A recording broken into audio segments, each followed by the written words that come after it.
السلام علیکم editor and listeners اور ٹو نارملس لائبریری میں آپ کا ڈھیر سارا اوپر رمز جنون کی ایپیسوڈ 87 کا پارٹ 1 لے کر حاضر ہوئی ہوں۔ اگر آپ نے ابھی تک میرے اس چینل کو سبسکرائب نہیں کیا تو جلدی سے بھی سبسکرائب کر دیں، لائک اینڈ شیئر کریں اور اپنی رائے کامنٹ باکس میں لازمی دیں۔ چلیے ویڈیو کو سٹارٹ کرتے ہیں۔ سزا دی میں نے اس کو ہر ایک حد سے گزر کے، مگر خود ہی جلا ہوں اسے جلانے کے ضد میں۔ کمرے میں اچھی خاصی خنکی تھی، نہ ہیٹر نہ آتش دان جلایا گیا تھا، اس لیے کمرے کا درجہ حرارت تقریباً باہر کی طرح ہی سرد تھا۔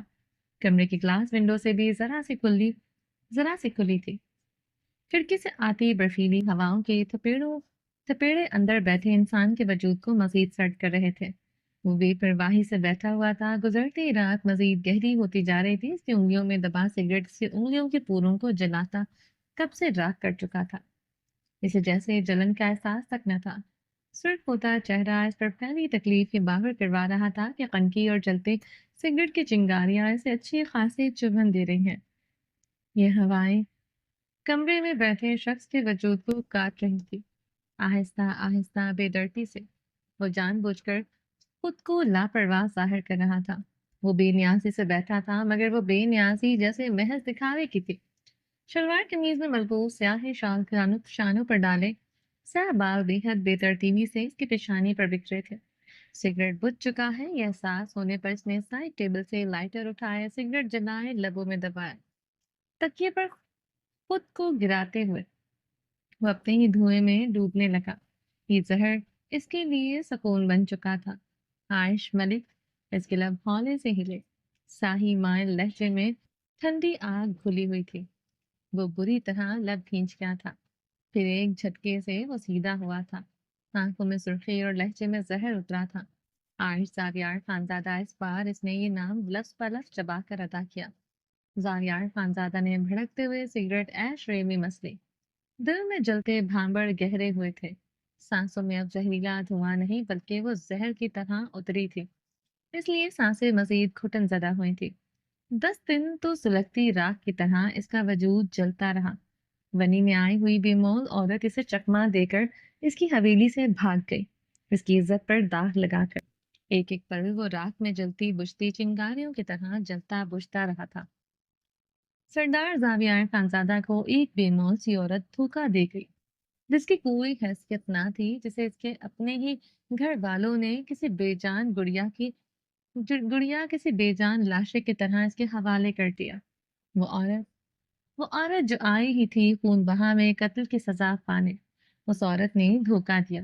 وہ عام سی عورت جو سانس بھی اس کی اجازت سے لیتی تھی، اس کے ناک کے نیچے سے بھاگ گئی۔ اگر وہ اپنے ارادے میں کامیاب ہو جاتی تو اسے اپنی ہی سرداریت سے ہاتھ دھونا پڑتا۔ بغیرتی کے تماچے پڑتے وہ الگ سردار زاویار کی عورت بھاگ گئی۔ یہ لفظ نہ ہوتے، اس کی غیرت پر مارے جانے والے وہ چابک ہوتے، اس کی ضربوں کے نشان تا عمر نہیں جانے تھے۔ زاویار کے بھووں کے بیچ اب گہری شکن آن کی ٹھہری تھی، پورے وجود کی رگیں ظاہر ہونے لگی تھی۔ سگریٹ کے دھوئیں اندر تک اترتے اسے کھانسی کا غوطہ لگا تھا۔ سگریٹ کو ایش ٹرے میں مسلتے اپنے سینے کو رب کرنے لگا، سیاہ آنکھوں میں شعلے سے دہکے تھے۔ عائش ملک زاویار خانزادہ کے وجود کے پرخچے اڑا چکی تھی، اس کا تن من جل رہا تھا۔ 10 دن کی اذیتناک سوچوں کے بعد عائش ملک کو پھر سے وہ اپنی حویلی میں قید کر چکا تھا۔ اپنے اصولوں پر دی ہوئی سزائیں بڑھا کر عائش ملک کے گرد وہ گھیرا مزید تنگ کر چکا تھا، مگر وہ چین پھر بھی نہ پا رہا تھا۔ عائش کو جتنی سزا دے رہا تھا وہ کم لگتی تھی۔ وہ اسے مزید تڑپانا چاہتا تھا، مگر کیسے؟ مزید سزا دینا چاہتا تھا، مگر کیا؟ اس نے ہاتھ سے اپنی کنپٹی سہلائی۔ سوال بھی ایک ہی تھا اور جواب بھی ایک ہی تھا۔ عائش ملک کی ہر سزا، ہر تڑپ میں سردار زاویار خانزادہ کے لیے راحت تھی، وہی راحت، وہی سکون جس کے لیے وہ پچھلے 2 دن سے تڑپ رہا تھا۔ وہ ماننے کو تیار نہ تھا، مگر وہ اس عورت کی قربت کے لیے تڑپ رہا تھا۔ وہ عورت جو بے مول تھی، جس کی کوئی حیثیت نہ تھی، وہ کیسے آخر اسے بے سکون کر سکتی تھی؟ مگر جو بے قراری اس کے اندر پل رہی تھی وہ تو عائش کے لمس کی طلب تھی۔ وہ دانت پر دانت جما گیا، انا پرستی غرور جھکنے نہیں دے رہی تھی۔ وہ اب اس عورت کو اس کمرے میں نہیں لا سکتا تھا، وہ اب تا عمر ایسے رکھنا چاہتا تھا، مگر صرف 2 دن ہی اسے 2 صدیاں لگنے لگی تھی۔ اس زہریلے دھوئیں سے اب اس کا تن من جلنے لگا تھا۔ اپنے اندر وہ ایک ایسی آگ کو محسوس کر رہا تھا جسے کوئی محسوس نہیں کر سکتا تھا۔ صرف وہ خود سے جل کر کولا ہو رہا تھا۔ عورت تو اس کی سوچ اس کے غرور کو لگنے لگی تھی۔ وہ عورت جس کی کوئی حیثیت نہ تھی اب اس کی بے سکونی کی واحد وجہ بن چکی تھی۔ عائش ملک کی حیثیت تو اس کی زندگی میں وقت کے ساتھ ایک بوسیدہ دیوار کی طرح ہو جانی چاہیے تھی۔ اس کا رنگ وہ روغن اتر چکا، مزہ چکھ لیا تھا، ان 5 مہینوں میں قطرہ قطرہ اس کی جوانی نچوڑ چکا تھا۔ اب تو اس کی کشش کم ہو جانی چاہیے تھی۔ وہ اور سردار زاویار کو ایسی عورت کے قریب کی کیوں طلب ہونے لگی جو بے مول کم حیثیت تو تھی ہی، اب اس کے ساتھ غداری بھی کر چکی تھی۔ وہ عورت اب اس بستر تک رسائی کبھی حاصل نہیں کر سکی تھی۔ بات ضرورت کی ہے تو سردار زاویار کی عورتوں کی کمی نہیں۔ وہ اپنے اندر اٹھتے سلگتے جذبوں کو تھپک تھپک کر سلانے کی کوشش میں ناکام ہوا تو استزاہیہ مسکرا اٹھا۔ تو عائش زاویار خانزادہ، یہ تھا تمہارا مقام اور یہی رہے گا۔ تم میری حویلی کے کونے میں کسی بے جان لاشے کی طرح زندگی گزار دو گی جس کی کوئی حیثیت کوئی وقت نہ ہوگی۔ سردار زاویار نے چاہا تھا تمہاری سزاؤں میں کمی آ جائے، مگر تم وہ عورت ہی نہیں جس پر رحم کھایا جائے۔ اب ذلت بھری زندگی گزارو گی تم، تا عمر تمہیں کیا لگتا ہے تم اس کمرے میں واپس آؤ گی؟ تمہیں اب میرا قرب ملے گا، کبھی نہیں ملی، کبھی نہیں۔ تمہارا وجود بے مول ہے اور ہمیشہ رہے گا۔ وہ سگریٹ کو ایش ٹرے میں مسلتے اپنی ٹانگوں پر گرم کمبل پھیلا گیا تھا۔ سائڈ لیمپ جلاتے وہ سونے کی کوشش کرنے لگا۔ ایک بار پھر سے وہ بند آنکھوں میں اتر آئی تھی۔ سیاہ رنگ اس کی شخصیت کا خاصا تھا، جس طرح انا غرور حاکمیت اس میں رچ بس گئی تھی، اس طرح سیاہ رنگ کے علاوہ کوئی اور رنگ پہنتا ہی نہ تھا۔ اس کی بے حد سرخ و سفید رنگت پر سیاہ رنگ جچتا بھی خوب تھا۔ اس کا عالی شان وارڈروب سیاہ رنگ سے بھرا پڑا تھا، جس میں بے حد مہنگے برانڈڈ سیاہ مردانہ شلوار قمیض لٹکی تھی۔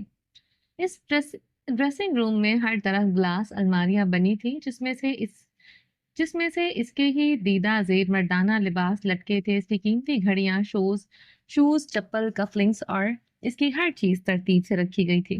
اس وقت بھی وہ سیاہ کڑکڑاتی شلوار قمیض میں ملبوس تھا، سیاہ مردانہ شال شانوں پر ڈالے ہوئے تھا، چہرے پر وہی ازلی مغروریت سجی جس کا خاصہ تھی۔ تیکھے جاسب نظر پرکشش نقوش میں سرخی کی آمیزش تھی، سیاہ مغرور آنکھوں میں رت چگے گی سرخی اپنا ڈیرا جمائے ہوئی تھی۔ سردار زاویار خانزادہ اپنے چہرے پر اپنے مخصوص انداز میں ہاتھ پھیرتے ہوئے الماری بند کرنے ہی لگا تھا کہ اس کی نگاہ ایک ریک میں تہہ کیے ہوئے عائش کے چند ملبوسات پر پڑی۔ اس پورے وارڈروب میں صرف اسی ریک میں اس کے کپڑے پڑے تھے۔ اس کے کپڑوں کے لحاظ سے یہ ریک بھی بڑا تھا، اچھی خاصی اسپیس بچتی تھی۔ بدرنگ سے بدوضع کپڑے اور ایک سیاہ چادر۔ عائش کا بغیر چادر کے وجود یاد آیا تو اذیت کی لہریں وجود میں اٹھی تھی۔ وہ پھر سے ریک پر نظریں جما کیا۔ ایک طرف اس کا عام سا لوکل شیمپو اور اس کی کچھ پرسنل چیزیں تھی۔ زاویار خانزادہ کی نگاہوں کے سامنے لاہور میں 4 کنار پر پھیلا عائش ملک کا بنگلہ آیا تھا، بے حد عالیشان، بے حد وسیع۔ عائش کا کمرہ بے انتہا پرتعش تھا۔ اس کمرے اور واش روم میں نصب وارڈروب، جس میں مہنگے ملبوسات، مہنگے پروڈکٹس کی بھرمار تھی۔ صرف وہ خود نہیں مغرور تھا، مغرور مرد تھا۔ کبھی عائش ملک بھی اسی طرح مغرور عورت ہوا کرتی تھی، خود پر نازا، مگر اب زاویار کی نگاہ اب ساتھ ہی لٹکے اس کے پرسنل پروڈکٹس اور نائٹیز پر جا ٹہری تھی، جو بے حد قیمتی تھی۔ آخر کیوں نہ قیمتی ہوتی؟ سردار زاویار خانزادہ اس عورت کے لیے لایا تھا جو بستر میں سے سکون پہنچاتی تھی۔ زاویار الماری بند کرتے ہوئے ڈریسنگ روم سے باہر نکل آیا۔ اس کے سیاہ بوٹوں کی بھاری دمک زنان خانے کے لاؤنج میں گونجتی یکدم رکی تھی۔ وہ ٹہر گیا، نگاہیں اس عورت پر جا ٹھہری جس کی وجہ سے وہ پچھلے 12 دنوں سے سو نہ سکا تھا۔ وہ زنان خانے کی سفید چمکتے ماربل پر پوچھا لگا رہی تھی۔ سر سے ڈھلکی سیاہ گرم شال اس کے وجود کے ساتھ لپٹی تھی، سنہرے لمبے بال کمر پر بکھرے تھے۔ زاویار کی نگاہیں اس کے سنہری بالوں سے ہوتی اس کے پیروں پر جا ٹھہری تھی۔ وہ اتنی یخ سردی میں ننگے پیر تھی۔ وہ پوچھا پاس رکھی بالٹی میں ڈبو ڈبو کر نچوڑتے فرش پر لگا رہی تھی۔ زاویار خانزادہ نے بے چینی اضطراب سے اپنی بیئرڈ سہلائی۔ 2 دن بعد وہ عائش کو دیکھ رہا تھا۔ اس کے سزاؤں میں اس نے خود ہی اضافہ کیا تھا۔ اس پر وہ کام کا بوجھ بڑھا چکا تھا۔ وہ کچن کے علاوہ اب پوری حویلی کی صفائی ستھرائی کرتی تھی۔ ان 5 مہینوں میں عائش اپنے کمرے کے علاوہ صفائی نہیں کرتی تھی، مگر اب پوری حویلی کی ڈسٹنگ، زنان خانے کے کمرے اور وہ فرش پر پوچھا لگانا، کچن کے ڈھیروں برتن دھونا، آٹا گوندنا، کھانا پکانے والوں ملازماؤں کی مدد کرنا زاویار کا سختی سے حکم تھا اس پر رحم نہ کھایا جائے۔ رات دیر تک وہ باورچی خانے میں موجود رہتی تھی۔ کام ختم ہونے کے باوجود وہ کچن میں رہتی تھی۔ کھانے کی مختلف نعمتیں پھر سے اسے چھینی جا چکی تھی۔ وہ اسے جتنی سخت سزا دے سکتا تھا دے رہا تھا۔ ہاں، ہو نامول عورت تم ہو نامول عورت تم عائش۔ وہ اسے دیکھتے نخوت سے سر چھٹک گیا۔ مجھ سے چھٹکارا تو نہ پا سکی، مگر ذلت تمہارا مقدر ٹھہری۔ رعونیت سے سوچتے اس کے لبوں پر زہر کن مسکراہٹ عام ٹھہری تھی۔ عائش کو ایسے دیکھ کر اس کے جلتے تڑپتے دل کو راحت سے ملی تھی۔ وہ اپنی سرخی مائل آنکھیں عائش کے بالوں پر ٹکائے ہوئے تھا۔ عجب سے اضطراب نے اس کا احاطہ کیا تھا۔ وہ پنجوں کے بل بیٹھی پوچھا لگا رہی تھی۔ خوبصورت بدن گرم شال میں چھپا ہوا تھا، مگر اس کی پشت پر بکھرے سنہری کرنیں اس کی خوبصورتی کو عیاں کر رہی تھی۔ وہ بے چین ہوا تھا، غیرت نے جوش مارا تھا۔ زرق تبریز خان، عالیان خان اس حویلی میں موجود تھے۔ کسی کی بھی نگاہ اس کے بالوں پر پڑ سکتی تھی۔ جن بالوں سے اسے عشق تھا وہ اپنی ہی سوچ پر نفی میں سختی سے ہلا گیا۔ اسے اس عورت کی کسی بھی چیز سے عشق نہیں ہو سکتا تھا۔ وہ صرف وقتی طور پر دل بہلانے کا ذریعہ تھی۔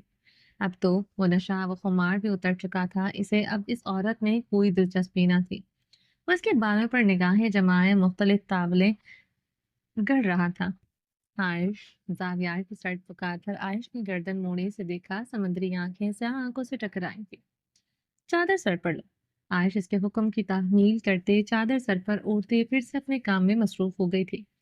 وہ بھر بھر جلنے لگا۔ اسے ایسے دیکھ کر جو راحت ملی تھی اب رگ و جاں میں شعلے سے دہکے تھے۔ اسے تو لگا تھا عائش ملک ٹوٹ گئی ہوگی، بکھر گئی ہوگی اس کی ذلت پر، ان سخت سزاؤں پر، مگر اس کی آنکھیں تو سرد سپاٹ تھی، جہاں ہلکی سی نمی تک نہ تھی، نہ ہی اذیت، نہ کوئی شکوہ۔ وہ اس کی سمندری آنکھوں میں شکوے کی ہر رمق، گہری رمق دیکھنے کا تمنائی تھا، مگر وہاں تو کچھ نہ تھا۔ نیلی آنکھیں تو ہر جذبے، ہر احساس سے آری تھی۔ وہ عورت ہمیشہ اسے اپنی بے نیازی سے مات دیتی تھی۔ آج بھی مات دے چکی تھی۔ وہ انا خواری اور غرور کی اس بساط میں شہ مات کھا چکا تھا۔ اب کسی ہارے ہوئے جوہاری کی طرح وہ بلبلا رہا تھا۔ اسے ریزہ ریزہ کرنا چاہتا تھا، مگر خود ریزہ ریزہ ہو کر بکھر رہا تھا۔